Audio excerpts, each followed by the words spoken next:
तो बंधन बैंक के शेयर में आज एक जबरदस्त उछाल देखने को मिला। 12.5% का उछाल आज हमें बंधन बैंक के शेयर में देखने को मिला।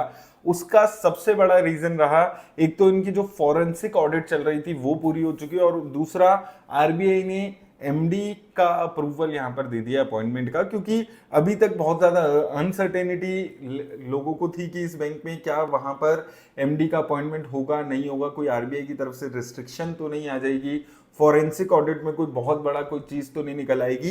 तो ये सारी चीजों से बैंक आज क्लियर हो गया, तो इसलिए एक जबरदस्त उछाल आपको इस बैंक में देखने को मिला है। तो यहां पर अगर आप देखेंगे न्यूज, अगर हम एक बार क्विकली देख लेते हैं पहले इस बैंक से रिलेटेड, तो यहां पर अगर आप देखेंगे बैंक में दो चीजें हुई हैं। एक तो जो न्यू एमडी एंड सीईओ है उसका अपॉइंटमेंट अप्रूव हो गया आरबीआई से, और दूसरा एनसीजीटीसी ने 315 करोड़ रुपए अभी और पे करने की बात यहां पर हुई है। तो पहले तो यहां पर न्यू मैनेजिंग डायरेक्टर और सीईओ डिफाइंड हो गए हैं, पार्थिम सेन गुप्ता जी, इनका क्लियरेंस मिल गया आरबीआई से। और दूसरा, national credit guarantee trust company, उसने डिटेल्ड फॉरेंसिक ऑडिट कराया था क्लेम्स का, जहां पर यह माना जा रहा था कि कंपनी कुछ धांधलेबाजी कर रही है क्लेम्स की।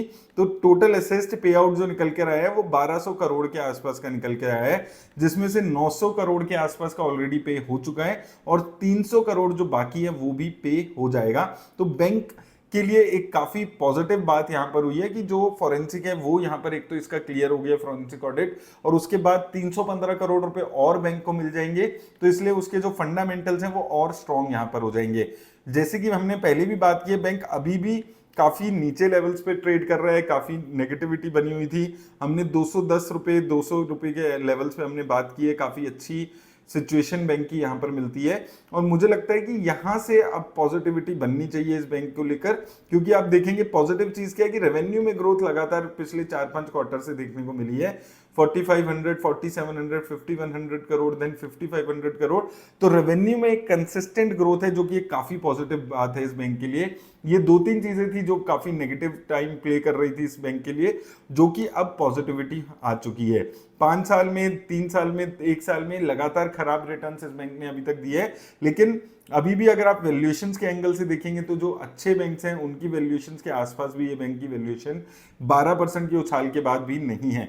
तो मुझे लगता है कि यहां से भी एक उछाल आपको इस बैंक में देखने को मिलेगा।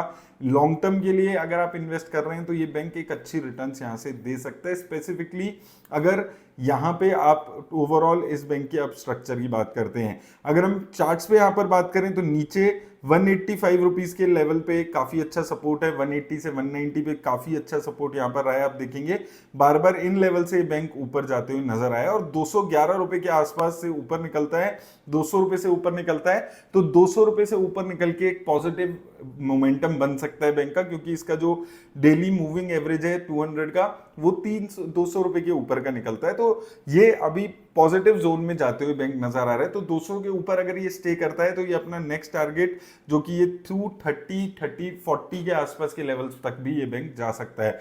तो अगर आप इन्वेस्ट कर रहे हैं इस बैंक में, मुझे लगता है कि अब 180, 190 पे अगर आपने इन्वेस्ट किया था तो एक अब यहां से एक अच्छी रिटर्न देने को ये बैंक आगे अगले 1-2 सालों में तैयार हो सकता है। लेकिन आपको पेशेंस रखने होंगे, क्योंकि थोड़ा कंट्रोवर्शियल बैंक है, तो हो सकता है आगे आने वाले टाइम में फिर कुछ न्यूज आए, कुछ नेगेटिविटी आए, उन सब चीजों को भी आपको झेलना पड़ेगा अगर आप इस बैंक में इन्वेस्ट कर रहे हैं। उम्मीद करता हूं आपको हेल्प मिलेगी। धन्यवाद।